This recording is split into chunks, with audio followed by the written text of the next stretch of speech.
मुनीर, कैसे देखते हैं अगर हम इस टीम का कंपैरिजन करें जो इंग्लैंड ने अपनी 17 रुकनी टीम का ऐलान किया, 8 खिलाड़ी ऐसे हैं जो दिसंबर 2022 में आए थे और फिर उसके बाद बाकी खिलाड़ी इनके काफ़ी नए भी हैं। स्पिनर्स इन्होंने 3-3 रखे।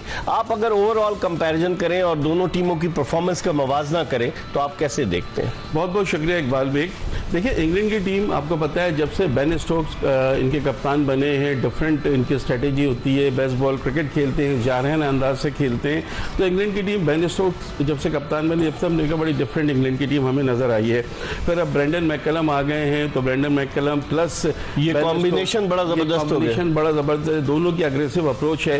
तो उसको देखते हुए तो जाहिर है पाकिस्तानी टीम जो है अपनी लोएस्ट पे इतनी कभी बुरी हालत, बांग्लादेश हरा के गई है 2 टेस्ट। बांग्लादेश का आपके होम ग्राउंड पर आपको व्हाइट वॉश कर देना, फिर अमेरिका से हार जाना, यूएई में, मतलब हर जगह जहाँ पे भी आप देखेंगे 2-3 बरस में बहुत बुरा हाल है, बहुत बुरा हाल है। अब जब आपकी टेस्ट सीरीज होनी है, 2 टेस्ट सीरीज के बीच में आप चैंपियंस वनडे कब कराएंगे? खिलाड़ी जो हैं वनडे खेल रहे हैं, जब इससे फारिग होंगे पता नहीं कब टीम अनाउंस होगी, कब कैंप लगेगा, क्या होगा। ऐसा लगता है कि इस वक्त चीज़ें क्रिकेट बोर्ड बस चला रहा है, कुछ नहीं है। लेकिन ये चैलेंजिंग टास्क नहीं है इनके लिए, बोर्ड के लिए, कि इंग्लैंड के खिलाफ सीरीज में, होम सीरीज है, हम अच्छा परफॉर्म करें। पिचेस कैसी बने आपके ख्याल में? चैलेंजिंग टास्क तो है, लेकिन कोई दिलचस्पी तो ले ना। अगर दिलचस्पी होती तो इस वक्त वनडे टूर्नामेंट की तो क्या थी, मुझे बताएं। आपने 2 जो आसान मैच थे, बिल्कुल आसान, वो दोनों आप बुरी तरह से हार गए। और इंग्लैंड की टीम तो पहले ही साइकोलॉजिकल आप जो है दबे हुए हैं कि अब बांग्लादेश हार गए, पता नहीं हम जीत सकेंगे या नहीं जीत सकेंगे। आपने बात की कई प्लेयर्स की।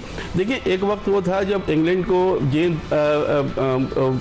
उनके जो फास्ट बॉलर थे जेम्स एंडरसन और स्टुअर्ट ब्रॉड, ये दोनों लेकर चलते थे। उनकी बॉलिंग की अगर हम बात करें, 1300 से ज्यादा टेस्ट विकटे, 350 से ज्यादा टेस्ट इन दोनों ने मिलकर। लेकिन एंडरसन तो रिटायर हो गए ना, एंडरसन रिटायर हो गए, स्टुअर्ट ब्रॉड और पहले रिटायर हो गए थे, अब नहीं है। लेकिन इनके पास मार्क वुड थे जो बड़ी तेज गेंदें करते थे, वो भी 1 साल के लिए अब नहीं है दस्तयाब इंग्लैंड को। तो इनकी जो फास्ट बॉलिंग है उसमें सिर्फ क्रिस वॉक्स ऐसे हैं कि जिनके कुछ टेस्ट तजुर्बाकार है। बाकी जितने भी, अगर आप जॉश हल आपने देखा, left arm fast bowler, Josh हल डेब्यू किया है अभी श्रीलंका के खिलाफ, जो पहले आखिरी टेस्ट हुआ था उसमें 3 विकेटें भी ली थी।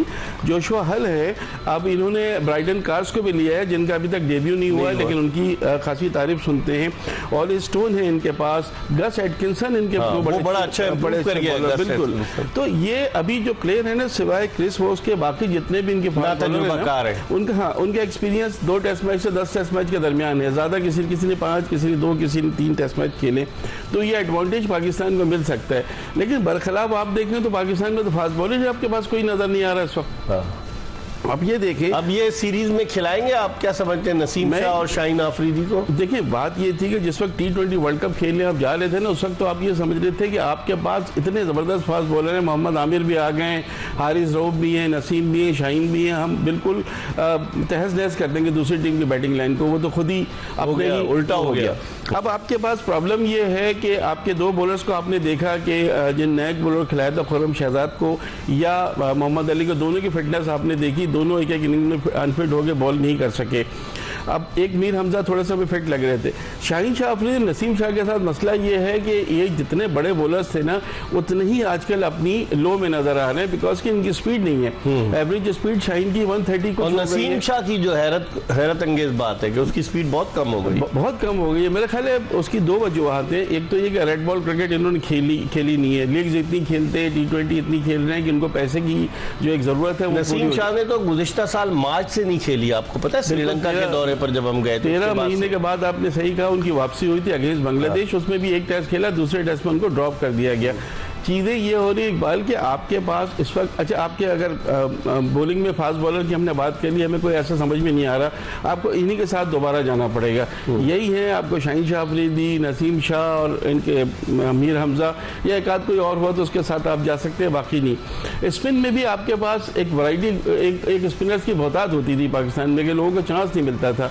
17 विकेटें थी उस सीरीज में अबरार अहमद की। अब देख लें, सीरीज में उनको जो खिलाया तो नहीं परफॉर्म कर सके। पहले टेस्ट में उनको खिलाना चाहिए था। बहरहाल दूसरे टेस्ट में परफॉर्म तो उन्होंने किया, ऐसा रस्सी नजर आ रहे थे, वो बात ही नजर नहीं आ रही थी अबरार की जब उन्होंने डेब्यू किया था। इकबाल किसी प्लेयर में वो बात नजर नहीं आ रही। आपने पूरी पाकिस्तानी टीम का कॉम्बिनेशन नहीं देखा, बॉडी लैंग्वेज देखे, जीतने वाली चीज ही नहीं थी, सब पर्सनल खेल रहे थे, ऐसा लग रहा था कि जैसे किसी चीज को भुगता रहे हैं। अब अगर बांग्लादेश, और बांग्लादेश ने इसका बड़ा फायदा उठाया, भरपूर फायदा उठाया कि उन्होंने देखा कि सेकंड इनिंग में 3 दिन के बाद चौथे 5वें दिन आपके खिलाड़ियों में जान ही नहीं है, ना बैटर कर रहे हैं, बॉलर तो खैर थक ही जा रहे हैं। ये हो क्या रहा है पाकिस्तानी टीम में?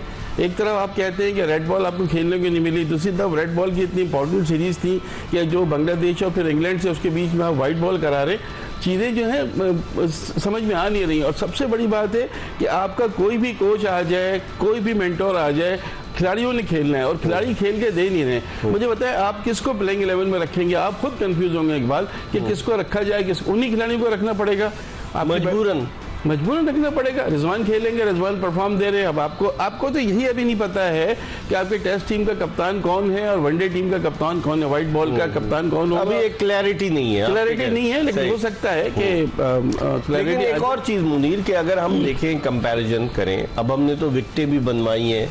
अब वो जो ऑस्ट्रेलिया से आए हुए टोनी हेमिंग्स वो आईसीसी के भी चीफ क्यूरेटर रह चुके हैं और पहले तो उनसे बनवाई थी। अब बताएंगे तो आप ही ना उनको कि किस तरह की बननी है।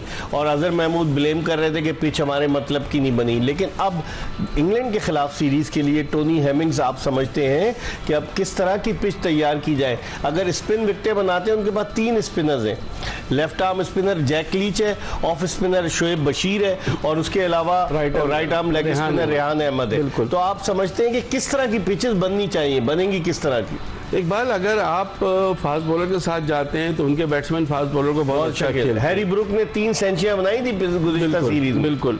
और वो प्लेयर हैं जो किसी से डरते नहीं है। अगर आप फास्ट बॉलर के साथ जाते हैं तो उतना उनका मसला नहीं होना चाहिए, लेकिन आप स्पिनर के साथ जाते हैं तो मुश्किल। क्या वैरायटी स्पिनर आपके पास हैं? क्या साजिद खान की वापसी हो सकती है? क्या नुमान अली की वापसी हो सकती है?